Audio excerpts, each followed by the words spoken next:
Hello student, exam gravity YouTube চ্যানেলে তোমাদের প্রত্যেককে স্বাগত জানাই। RRB technician 2024। টেকনিশিয়ান বললে যে ট্রেডটার কথা আমাদের সর্বপ্রথম মাথায় আসে সেটা হচ্ছে ওয়েল্ডার ট্রেড।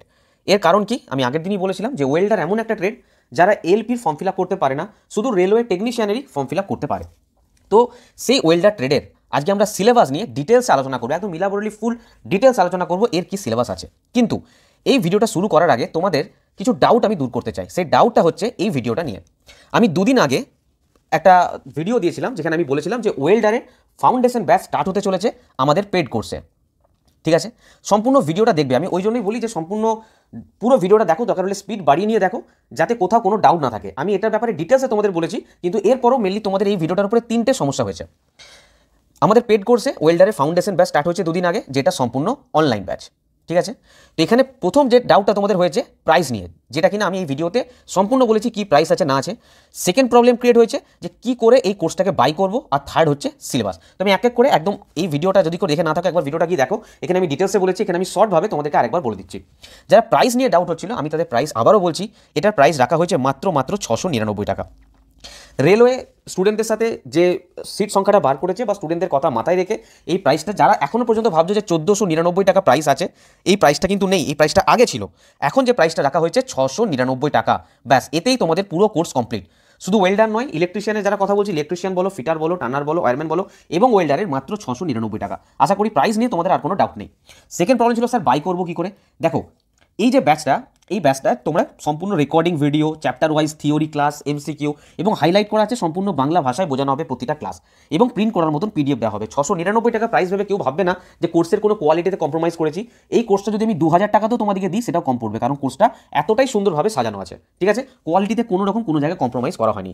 কি করে বাই করবে, আমি তোমাদের সিম্পলি বলেছিলাম যে এই যে নাম্বারটা দেখতে পাচ্ছ, এই নাম্বারে তোমরা সিম্পলি কি করো, ওয়েল্ডার লিখে যে ট্রেড নিতে চাও, ফিটার বলো, ইলেকট্রিশিয়ান বলো, ওয়েল্ডার বলো, জাস্ট এই নাম্বারে একটা হোয়াটসঅ্যাপ মেসেজ করো, যে হোয়াটসঅ্যাপে সাইন দেওয়া আছে, হোয়াটসঅ্যাপ মেসেজ করো। তোমাদের কাছে পেমেন্ট নাম্বার যাবে, তোমরা সিম্পল 699 টাকা পেমেন্ট করে একটা স্ক্রিনশট দেবে। 5 মিনিটের মধ্যে তোমাদের অ্যাড করে নেওয়া হবে, মাত্র 5 মিনিটের মধ্যে। যে কোর্সটা নিতে চাও, যদি ওয়েল্ডার নিতে চাও, সিম্পল ওয়েল্ডার লিখেই তোমরা মেসেজ করবে, পেমেন্ট নাম্বার যাবে, Google pay, PhonePe, scanner code সব পাঠিয়ে দেবো। পেমেন্ট করে একটা শুধু স্ক্রিনশট দেবে, 5টা মিনিট সময় দেবে, এখান থেকে ফোন যাবে, তোমাকে অ্যাড করে নেওয়া হবে। এবার অনেকের ডাউট ছিল, স্যার আমরা কি তাহলে অনলাইন থ্রু পেমেন্ট, মানে অ্যাপ্লিকেশন থ্রু পেমেন্ট করে নিতে পারবো না? অবশ্যই পারবে। ডিসক্রিপশন বক্সে এক্সাম গ্র্যাভিটির অ্যাপ্লিকেশন আছে, সিম্পল ইনস্টল করো, রেজিস্টার করো, মোবাইল নাম্বার দাও, ওটিপি আসবে, ওটিপি পুট করবে, খুলে যাবে। তোমরা কোথায় যাবে, সিম্পল পেড কোর্সে যাও। এই পেড কোর্সে গিয়ে তোমাদের সম্পূর্ণ কোর্স পাবে, এখানে তোমরা ওয়েল্ডারের কোর্স দেখতে পাবে, এখান থেকে তোমরা ডাইরেক্টও বাই করে নিতে পারো, কোথাও কোনো অসুবিধা নেই। এখানে কি হতে পারে, তোমাদের কিছু টাকা এক্সট্রা লাগবে, এখানে কিছু টাকা এক্সট্রা লাগবে বাই থ্রু অ্যাপ্লিকেশন যেহেতু। ঠিক আছে, আর যদি সেই কিছু টাকাটাও এক্সট্রা দিতে না চাও, তোমরা সিম্পল কি করবে, এই নাম্বারে একটা হোয়াটসঅ্যাপ করো, বাস আর কিচ্ছু করতে হবে না, এখান থেকে পেমেন্ট নাম্বার সেন্ড করে দেওয়া হবে। ঠিক আছে, তো এটা তোমাদের প্রবলেম ছিল কি করে বাই করবো। আর থার্ড প্রবলেম যেটা ছিল সেটা হচ্ছে সিলেবাস। তো দেখো, আজকের ভিডিওটা মেনলি সিলেবাসের উপরে বানানো। ঠিক আছে, তো সম্পূর্ণ ভিডিওটা দেখবে, কোথাও কোনো স্কিপ করবে না, তাহলে তোমাদের সিলেবাস নিয়ে আর কোনো ডাউট থাকবে না। ঠিক আছে, তো ভিডিওটা দেখো। ওয়েল্ডার সিলেবাস আলোচনা করার আগে আমরা ওয়েল্ডার জিনিসটা সম্পর্কে একটু বুঝে নেব। দেখো, আমি যতটা সম্ভব শর্টে বলার চেষ্টা করবো, তারপর ওয়েল্ডার সিলেবাসে চলে যাবো, তারপর তো ওয়েল্ডার ডিটেলস যখন পড়ানো হবে তখন তো ডিটেলসে হবেই। মেনলি মনে রাখবে 3 প্রকার জয়েন্ট হয়, 3 টাইপ জয়েন্ট, 3 প্রকার জয়েন্ট হয়। 1 নাম্বার হচ্ছে টেম্পোরারি জয়েন্ট, 2 নাম্বার হচ্ছে semi permanent joint, semi permanent joint, আর 3 নাম্বার হচ্ছে পার্মানেন্ট জয়েন্ট।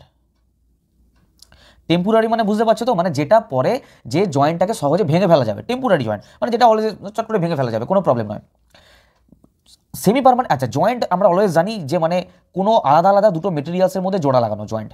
ঠিক আছে, এগুলো তো ইংলিশ তোমরা বুঝতেই পারছো, আশা করি যতটা সময় বাংলা করে বলা তোমাদের নিশ্চয়ই চেষ্টা করবো।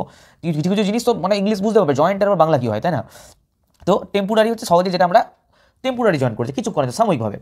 সেমি পার্মানেন্ট মানে হচ্ছে ভাঙতে তো ভাই একটু তো সময় লাগবে, চট করে টেম্পোরারি মতো সহজে ভেঙে ফেলা যাবে না। আর পার্মানেন্ট জয়েন্ট হচ্ছে যেটা, যেটা কখনোই ভেঙে ফেলা যাবে না, কখনোই ভেঙে ফেলা যাবে। এবার অনেকে বলবে স্যার দেখো, আমি তোমাদের বলি, পার্মানেন্ট জয়েন্টের মধ্যে না ওয়েল্ডিংটা পড়ে, পার্মানেন্ট জয়েন্টের মধ্যে ওয়েল্ডিংটা পড়ে। এগুলো স্যার দুটো মেটেরিয়ালকে যখন ওয়েল্ডিং করা হয়, যদি আমরা রীতিমতো প্রেশার ক্রিয়েট করি বা কোনো বাইরে থেকে ফোর্স দিই, দুটো তো স্যার আমরা আলাদা করতে পারবোই, কখনোই পারবে না তোমরা আলাদা করতে। কারণ কি, এটা যখন মাঝখান থেকে ভাঙবে না, তখন কিছুটা মেটেরিয়াল নিয়ে ভেঙে আসবে।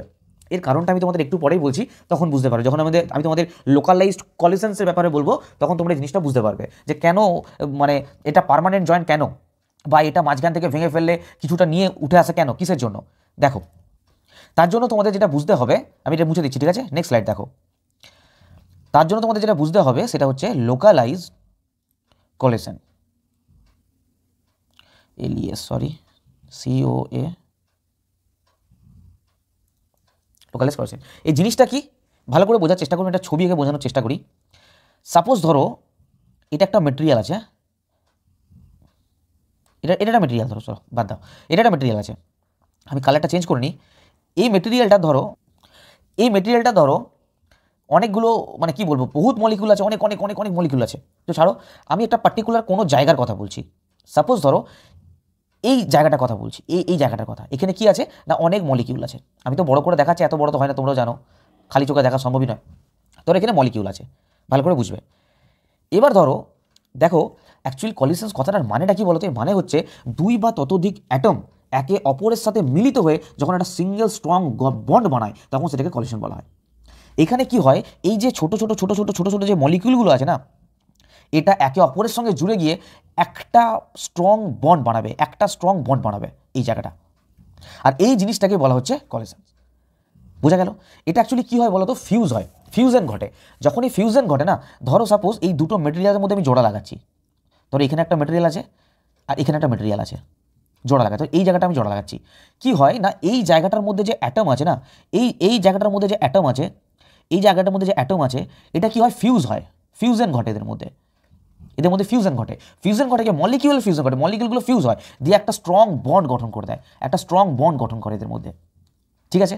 তো তার জন্য যখনই আমি এটাকে ভাঙার চেষ্টা করবো, এ কী করবে, কিছুটা মেটেরিয়ালস নিয়ে, কখনো এদিকে 50% করে আলাদা করতে পারবে না, দুটো আলাদা আলাদা মেটেরিয়াল করতে একদম এই মেটেরিয়াল এখান থেকে নিয়ে উঠবে। কারণ কি, এটা একটা সিঙ্গেল বন্ড গঠন করে ফেলেছে এখানে, এটা তো আর আলাদা আলাদা অ্যাটমের মধ্যে নেই, একটা সিঙ্গেল বন্ড গঠন করবে, স্ট্রং বন্ড গঠন করে ফেলেছে।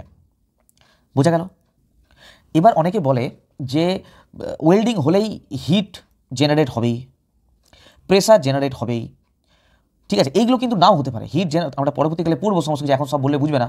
হিট নাও জেনারেট হতে পারে, প্রেশার নাও জেনারেট হতে পারে, ফিলার আবার হতেও পারে। ঠিক আছে, হতেও পারে। ফিলার মেটেরিয়াল অলওয়েজ যে লাগবে তাও নয়, হতেও পারে নাও পারে। ঠিক আছে, আচ্ছা, এই জিনিসটা বুঝলাম যে ওয়েল্ডিং জিনিসটা কি। এবার দেখো, চলো আমি নেক্সট স্লাইডে যাচ্ছি। দেখো, যতটা ইজিভাবে বোঝানো সম্ভব আমি চেষ্টা করছি, তারপর তোমরা একটু দিমাগ লাগাও। দেখো, সাপোজ ধরো দুটো মেটাল আছে, ঠিক আছে, দুটো আলাদা আলাদা মেটেরিয়াল আছে, ঠিক আছে। আমি এটা আরেকটা মেটেরিয়াল, চলো অন্য কালার দিয়ে দেখা, এটা আরেকটা মেটেরিয়াল, ঠিক আছে, আমি রাফ আঁকছি একটা, ঠিক আছে, এটাকে একদম ভেবে নিও না। এখানে কি করা হয়েছে না, এদের মধ্যে ওয়েল্ডিং করা হয়েছে। মনে রাখবে, যে দুটো মেটালের মধ্যে করা হচ্ছে ওয়েল্ডিংটা, এগুলোকে বলা হয় বেস মেটাল। কি বলা হয়, চলো অন্য কালার দিয়ে লিখি, বুঝতে সুবিধা হয়, যতটা কালার চেঞ্জ করতে পারবো আমি। এটাকে বলা হয়, এটা না, এটা নেই, এটাকে বলা হয় বেস মেটাল। ঠিক আছে, বেস মেটাল, এটাও বেস মেটাল, এটাও বেস মেটাল। আবার বেস মেটালকে অনেক সময় না পেরেন্ট মেটালও বলা যায়, তো ভয় পাওয়ার কিছু নাই, পেরেন্ট মেটালও বলা হয়, পেরেন্টস মেটাল। দেখো, যে এই যে ওয়েল্ডিংয়ের এই যে পার্টটা দেখতে পাচ্ছ না, এটাকে বলা হয় ওয়েল্ড মেটাল, ঠিক আছে। আর এখানে যেটা দিয়ে ওয়েল্ডিং করা হয়, ঠিক আছে, এইটাকে বলা হয়, কি বলা হয়, এটাকে বলা হয় ফিলার রড বলা হয়, ফিলার রড। আবার এটাকে অনেক সময় ইলেকট্রোডও বলা হয়, ঠিক আছে। আমি এটা এখন পুরো ডিটেলসে যাচ্ছি না, এখন তোমাদের উপরে জানাচ্ছি জিনিসটা কি। ঠিক আছে, যখন পড়ানো হবে এক একটা জিনিসকে নিয়ে পুরো ডিটেলসে যাওয়া হবে এবং প্রত্যেকটা পার্টকে ধরে পড়ানো হবে। এটা জাস্ট একটা ইন্ট্রোডাকশন ভিডিও। তো আমরা এই ওয়েল্ডিং ব্যাপারটা কি, বা ওয়েল্ডিং ব্যাপারটা হয় কি, পার্মানেন্ট জয়েন্ট কেন বলা হয়, এটাকে কেন সহজে ভেঙে ফেলা যাবে না, বা বেস মেটাল কি, ওয়েল্ড মেটাল কি, ফিলার রড কি, এই একটা বেসিক জিনিস বা আমরা নলেজ এটা এখান থেকে পেলাম। এরপর আমরা ডাইরেক্ট সিলেবাস নিয়ে আলোচনা করবো যে আমাদের এর মধ্যে পড়তে কী কী হবে। দেখো, নেক্সট সিলেবাস দেখো, আমরা এখানে আলোচনা করব ওয়েল্ডার সিলেবাস। দেখো, সর্বপ্রথম যেটা আসে সেটা হচ্ছে সেফটি। এটা 0 নাম্বার, এটা 1 নাম্বারই হওয়ার কথা ছিল, যাই হোক এটা মিসিং গেছে একটা নাম্বারই, তো 0 করে দিয়েছিলাম, ওই জন্য। প্রথমে আসছে সেফটি। আমরা জানি যে কোনো কিছু করতে গেলে, যে তোমরা ITI পড়ে থাকো, ডিপ্লোমা পড়ে থাকো, বিটেক পড়ে থাকো, যাই পড়ে থাকো না কেন, আমাদের প্রথমে যেটা স্যাররা শেখান সেটা প্রথম হচ্ছে সেফটি। যে কোনো কাজ করতে গেলে সেটা সম্পর্কে কি আমাদের সাবধানতা অবলম্বন করতে হবে। কেন? আমরা জানি যে সবার প্রথমে আমাদের প্রাণ, আমাদের লাইফ হচ্ছে সবার প্রথমে, ঠিক আছে। তো কোনোভাবে যেন লাইফ রিস্ক না হয় কোনো কাজ করতে গিয়ে, সেই দিক থেকে সচেতনতা করার জন্য আমাদের সেফটিটা প্রথমত শেখানো হয়। এই সেফটির মধ্যে সব কিছু পড়ে যাবে, ফায়ার নিয়ে পড়ানো হবে, এক্সটিংগুইজার নিয়ে পড়ানো হবে, তারপরে তোমার ফার্স্ট এড নিয়ে পড়ানো হবে, ঠিক আছে। ফার্স্ট এড তোমরা জানো যে চিকিৎসা মানে কোনো ইমিডিয়েট যে মানে চিকিৎসাটা করা হয়, ধরো সাপোজ কারোর শ্বাস বন্ধ হয়ে গেছে, এবার কখন সে ডাক্তারের কাছে যাবে, হসপিটালাইজড হবে, ডাক্তার ততক্ষণ তো সে ব্যক্তি থাকবে না, তখন ইমিডিয়েট তাকে কী করতে হবে, সিপিআর দিতে হবে। এবার সিপিআর কী জিনিস না, এই জিনিসগুলো সমস্ত কিছু পড়ানো হবে সেফটির মধ্যে, ঠিক আছে। বা তোমাদের ওয়ার্কশপে কী কী সেফটি মেনটেন করা দরকার সেই সব জিনিসগুলো, বা জব লাগানোর মানে চাক কীভাবে জব মানে ফিক্স করতে হয়, কীভাবে কোন কোন জিনিসগুলোর উপর সতর্কতা অবলম্বন করতে হয়, শু পরতে হয়, ঠিকঠাকভাবে ড্রেস পরতে হয়, গগলস পরতে হয়। তোমরা ওয়েল্ডিং করছো, ওয়েল্ডিং করতে করতে যে স্পার্কটা উঠছে, তোমার যদি গগলস না পরো বা কিছু না পরো, আমার নিজেরই একবার হয়েছিল ওয়েল্ডিং করতে করতে। তো স্যাররা মোটামুটি যারা ওয়েল্ডিং করান তারা তো জানে যে কোন ড্রপটা ইউজ করলে চোখ ঠিক হয়ে যাবে, ঠিকঠাক হয়ে যাবে, মানে কিছু টাইমের মধ্যে বা কিছুক্ষণের মধ্যে মানে কোনো প্রবলেম হবে না। তো সেই জন্য আমি বেঁচে গেছিলাম, ঠিক আছে। আমার নিজের হয়েছিল প্রবলেম। তো কখনোই কেউ ওয়েল্ডিং প্রসেস করতে গেলে কখনোই ভুলবে না গগলসের কথা বা সেফটি ইকুইপমেন্ট যেটা আছে তার কথা কখনোই ভুলবে না। এবার আসছে আমরা ওয়েল্ডিং প্রসেস। দেখো এর মধ্যে কিন্তু কিছু মেটাল জয়েনিং প্রসেসও আছে, যেমন নাটস অ্যান্ড বোল্টের কথা বলি, মেকানিক্যাল ফাস্টেনিংয়ের কথা বলতে হয়, তারপরে তোমার স্টুডের কথা বলতে হয়, তারপরে স্ক্রুর কথা বলতে হয়। স্ক্রুর মধ্যে অনেক ভাগ আছে, সেট স্ক্রু, গ্রাফ স্ক্রু, থাম স্ক্রু, অনেক কিছু ব্যাপার আছে, ঠিক আছে। তারপর বিভিন্ন রকম জয়েন্টের কথা বলতে হয়, ঠিক আছে, যেমন রিভেট জয়েন্ট, তারপরে ল্যাব জয়েন্ট, তারপর single riveted lab joint, double riveted lab joint, triple riveted lab joint, বিভিন্ন রকম ল্যাব জয়েন্ট আছে, বিভিন্ন রকম বাট জয়েন্ট আছে, সোল্ডারিং আছে, ব্রেজিং আছে, সিমিং আছে, বহুত বহুত জিনিস আছে, ঠিক আছে। এই সমস্ত কিছু পড়ে যাচ্ছে আমাদের ওয়েল্ডিং প্রসেসের মধ্যে। এবার ওয়ার্কশপ প্র্যাকটিস। এই ওয়ার্কশপ প্র্যাকটিসের মধ্যে কি পড়ছে, ওয়ার্কশপ প্র্যাকটিসের মধ্যে আমাদের বিভিন্ন রকম স্টিল রুল। এবার স্টিল রুল মানে সিম্পল স্টিল রুল শুধু পড়লে হবে না, এর ইঞ্জিনিয়ার রুলস আছে, ফোল্ডিং রুল আছে, ফ্লেক্সিবল রুল, হুক রুল, সর্ব বিভিন্ন রকম রুলস আছে, সেই সব নিয়ে পড়বো।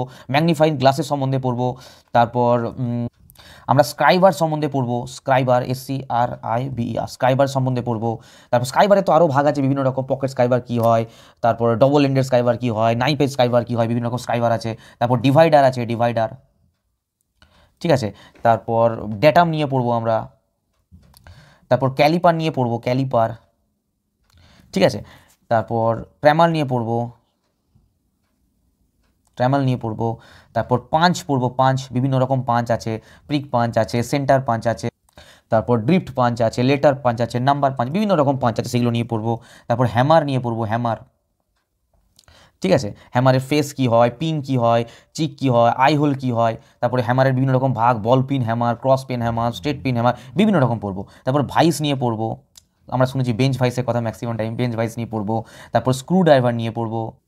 তারপর আমরা এখানে বিভিন্ন রকম কী বলবো, মার্কিং অফ টেবিল নিয়ে পড়বো। তারপর বিভিন্ন রকম ব্লক নিয়ে পড়বো, ঠিক আছে। এই সব জিনিসগুলো নিয়ে এই ওয়ার্কশপ প্র্যাকটিসে আলোচনা হবে। তারপরে অনেক অনেক আরও জিনিস আছে, হ্যাকসো আছে, তারপরে চিজেল আছে, তারপরে ফাইলিং আছে, অনেক অনেক জিনিস আছে। সব কিছু এখানে বলা সম্ভব নয়, যখন ডিটেলস আমরা পড়বো তখন আমরা সব কিছু দেখবো। চলো এগুলো সব মুছে দাও, নাহলে লেখার জায়গা হবে না। নেক্সট দেখো, নেক্সট হচ্ছে আর্ক ওয়েল্ডিং। এটা হয়ে গেল। নেক্সট হচ্ছে আর্ক ওয়েল্ডিং। আর্ক ওয়েল্ডিং হচ্ছে একটা ওয়েল্ডিং প্রসেস, সেটা সম্বন্ধে আমরা অনেক কিছু পড়বো, যেমন ইলেকট্রিক আর্ক কী, ম্যানুয়াল মেটাল আর্ক ওয়েল্ডিং কী, ওয়েল্ডিং সার্কিট কী হয়, তারপর আর্ক লেন্থ কী হয়, তারপর আর্ক ওয়েল্ডিং ইকুইপমেন্ট কী হয়। আর্ক ওয়েল্ডিং ইকুইপমেন্ট, এটা থেকে ভালো রকম প্রশ্ন আছে। আর্ক ওয়েল্ডিং ইকুইপমেন্ট, এর মধ্যে নানা রকম এসি ট্রান্সফার আছে, ডিসি জেনারেটর আছে, রেকটিফায়ার আছে, ইনভার্টার আছে, এই সব জিনিসগুলো নিয়ে এখানে পড়া হবে। তারপর আর্ক ওয়েল্ডিং ভোল্টেজ হয়, আর্ক ওয়েল্ডিং কারেন্ট হয়, ঠিক আছে। তারপর নানা রকম অ্যাক্সেসরিজ হয়, ওয়েল্ডার্স অ্যাক্সেসরিজ বিভিন্ন রকম হয়, SSORIES। তারপর এর মধ্যে জিগস অ্যান্ড ফিক্সচার আছে, most important, jigsaw and fixture. তারপর আমরা এখানে কী বলবো, নানা রকমের সিম্বল পড়বো, মানে সিম্বল ফর ওয়েল্ডিং, এলিমেন্টারি নানা রকম সিম্বল হয়, সেসব নিয়ে পড়বো। যাই হোক, এইসব জিনিস নিয়ে আমরা আর্ক ওয়েল্ডিং পড়বো। ঠিক সেরকমই গ্যাস ওয়েল্ডিং আছে। গ্যাস ওয়েল্ডিংয়ের মধ্যে অক্সি অ্যাসিটিলিন ফ্লেম কী হয়, তারপরে টাইপ অফ ফ্লেম, কত প্রকারের ফ্লেমের টাইপ হয়, তারপরে ফ্লেমের যে ক্যারেক্টারিস্টিক সেগুলো কীরকম হয়, ঠিক আছে। তারপর ব্যাক ফায়ার কী হয়, ফ্ল্যাশব্যাক কী হয়। তো এই জিনিসগুলো আমরা গ্যাস ওয়েল্ডিংয়ে পড়বো। তো বাস আমি যা সিলেবাসটাই আলোচনা করছি এখানে, ডিটেলসে তো ভেতরে পড়বো। আর্ক ওয়েল্ডিং আছে, গ্যাস ওয়েল্ডিং আছে, গ্যাস কাটিং আছে, ওয়েল্ড এবিলিটি অফ মেটাল আছে, এই ওয়েল্ডেবিলিটি অফ মেটালসে আমরা বিভিন্ন রকম দেখবে ক্লাসিফিকেশন অফ স্টিলের নানা রকম ক্লাসিফিকেশন পড়বো। যেমন আমরা জানি যে প্লেন কার্বন স্টিল হয়, লো অ্যালয় স্টিল হয়, হাই অ্যালয় স্টিল হয়, এই জিনিসগুলো আমরা ডিটেলসে পড়বো। তারপরে কত পার্সেন্ট কিসে কোন স্টিলে কত পার্সেন্ট, কত লো কার্বন স্টিলে কত পার্সেন্ট কার্বন থাকে, মাইল্ড স্টিলে কত থাকে, মিডিয়াম কার্বন স্টিলে কত থাকে, হাই কার্বন স্টিলে কত পার্সেন্ট কার্বন থাকে, এই জিনিসগুলো আমরা পড়বো। ঠিক আছে, চলো এখানেই শেষ নয়, আরও কিছু চ্যাপ্টার আছে, নেক্সট দেখবো আমরা। নেক্সট দেখো ব্রেজিং অ্যান্ড সোল্ডারিং পড়বো, পাইপ ওয়েল্ডিং পড়বো, ইন্সপেকশন অফ টেস্টিং পড়বো। ইন্সপেকশন অ্যান্ড টেস্টিংয়ের মধ্যে দেখবে মানে ওয়েল্ডিংয়ের আগে কী কী ইন্সপেকশন করতে হয়, তারপর ওয়েল্ডিং চলাকালীন কী সব ইন্সপেকশন করতে হয়, আমাদের কোন কোন দিকে ধ্যান রাখতে হয়, তারপর আমরা ওয়েল্ডিং করার সময় কী কী কমন মিস্টেক করি সেসবগুলো এখানে পড়বো। তারপর ওয়েল্ডিং হয়ে যাওয়ার পর কী কী ইন্সপেকশন করতে হবে, ইন্সপেকশন আফটার ওয়েল্ডিং, এইসব জিনিসগুলো আমরা পড়বো ইন্সপেকশন অ্যান্ড টেস্টিংয়ে। এছাড়া আমরা গ্যাস মেটাল আর্ক ওয়েল্ডিং তো আগেই পড়েছি, এখানে আরও ডিটেলসে পড়ার চেষ্টা করবো। গ্যাস টাংস্টেন আর্ক ওয়েল্ডিং পড়বো, রেজিস্ট্যান্স ওয়েল্ডিং পড়বো, আদার ওয়েল্ডিং। আমি ভিডিওটাকে বেশি বড় করছি না, যা সিলেবাসগুলো আলোচনা করার জন্যই বানানো। তো এই আমাদের সিলেবাস, তো তোমরা যদি চাও স্ক্রিনশট নিতে পারো, আমি আরেকবার তোমাদের সামনে পুরোটা নিয়ে আসছি। দেখো এই জিনিসগুলো আছে, ঠিক আছে, দেখতে পাচ্ছ এই জিনিসগুলো তোমরা স্ক্রিনশট নিতে পারো সিলেবাসের, ঠিক আছে। আর আছে এই জিনিসগুলো 13টা, এখানে 13টা চ্যাপ্টার। এখানে এবার কী হয় বলো তো, আমি যখন পড়াবো না তখন এই যে 14টা চ্যাপ্টার, এটা আমি প্রথমটা 0 ধরে দেখতে পাচ্ছ, এই 14টা চ্যাপ্টার, এবার কি একটা চ্যাপ্টারের মধ্যে আরেকটা চ্যাপ্টার ভেতরে থাকতে পারে। হতে পারে কি যে এইখানে গ্যাস মেটাল আর্ক ওয়েল্ডিং যেটা পড়াচ্ছি, দেখো এখানে যেটা গ্যাস মেটাল আর্ক ওয়েল্ডিং পড়াচ্ছি, ধরো এখানে যখন আমি আর্ক ওয়েল্ডিং পড়াবো তখন সেই জিনিসটাকে আমি কভার করে দেওয়ার চেষ্টা করবো। যদি হয় আমি দেখবো, যদি সিলেবাস খুব বড় হয়ে যায় সে কখনো করবো না, কারণ আমরা এক একটা চ্যাপ্টার পড়বো এবং এক একটা চ্যাপ্টারের ডিটেলসে এমসিকিউ কোশ্চেন করার চেষ্টা করবো, তবে কি একটা চ্যাপ্টার কমপ্লিট হবে। ঠিক আছে, তো এইভাবে দেখবো। আর একটার মধ্যে একটা চ্যাপ্টার যদি ইনক্লুড করা যায়, মানে যেটার সঙ্গে যেটা তোমাদের বোঝালে সুবিধা হবে, যে চ্যাপ্টার আছে যে চ্যাপ্টারটা চেষ্টা করবো সেটাকে মার্জ করে দেওয়ার। ঠিক আছে, আর যদি মনে হয় যে না এর ভেতর থেকে কোনো চ্যাপ্টার আলাদা করার প্রয়োজন আছে, সেটাও আমি করবো। জাস্ট মোটামোটা একটা সিলেবাস তোমরা জেনে রাখো যে এর বেসিসে আমাদের প্রিপারেশন স্টার্ট করতে হবে। ভিডিওটা কেমন লাগলো অবশ্যই তোমরা কমেন্ট বক্সে জানাবে, এবং ভালো লাগলে অবশ্যই লাইক করবে। আমি তোমাদের স্টার্টিংয়েই বলেছিলাম যে এই ওয়েল্ডার কোর্স, শুধু ওয়েল্ডার নয়, যে কোনো কোর্স নিতে চাও, electrician, fitter, welder, wireman, turner, সেই কোর্সটা লিখে শুধু এই নাম্বারে একটা হোয়াটসঅ্যাপে মেসেজ করবে। যদি কোনো কোয়ারি থাকে অবশ্যই কল করবে, তোমাদের পেমেন্ট নাম্বার সেন্ড করে দেওয়া হবে, পেমেন্ট করে একটা স্ক্রিনশট দিয়ে 5 মিনিট ওয়েট করবে, তোমাদের কোর্সে অ্যাড করে নেওয়া হবে। ঠিক আছে, আর এলপি টেকনিশিয়ানে যদি কেউ নন টেকনিক্যাল কোর্স নিতে চাও, মাত্র 1999 টাকা, যেখানে mathematics, reasoning, general science, general awareness পুরো কমপ্লিট কোর্স এখানে অ্যাভেলেবেল আছে। ঠিক আছে, যদি অ্যাপ্লিকেশন থ্রু পেমেন্ট করতে, অ্যাপ্লিকেশন থ্রু ক্লাস নিতে চাও তো নিতে পারো, কোনো অসুবিধা নেই। ডেসক্রিপশন বক্সে অ্যাপ্লিকেশন লিঙ্ক আছে, ইনস্টল করো, রেজিস্টার করো, মোবাইল নাম্বার দাও, ওটিপি আসবে, ওটিপি পুট করবে, খুলে যাবে। এই পেড কোর্সে এখানে ক্লিক করবে, পেড কোর্সে ক্লিক করলে এখানে সমস্ত কোর্স দেখতে পাবে, এখান থেকে তোমরা সমস্ত কোর্স যেটা তোমরা চাও ডাইরেক্ট বাই করতে পারো। আর আবারও বলছি, যদি ভিডিওটা ভালো লেগে থাকে অবশ্যই লাইক করবে, কমেন্টে জানাও তোমরা এই ধরনের ভিডিও পছন্দ করছো কি করছো না, ফ্রেন্ডদেরকে শেয়ার করো। আর এই ধরনের ভিডিও পেতে গেলে অবশ্যই চ্যানেলটাকে সাবস্ক্রাইব করবে। আর যদি কোথাও কোনো রকম কোনো অসুবিধা হয় এই নাম্বারে তোমরা হোয়াটসঅ্যাপ বা কল করতে পারো। পরে ভিডিও আবার দেখা হচ্ছে, সবাই খুব ভালো থাকবে, বাই।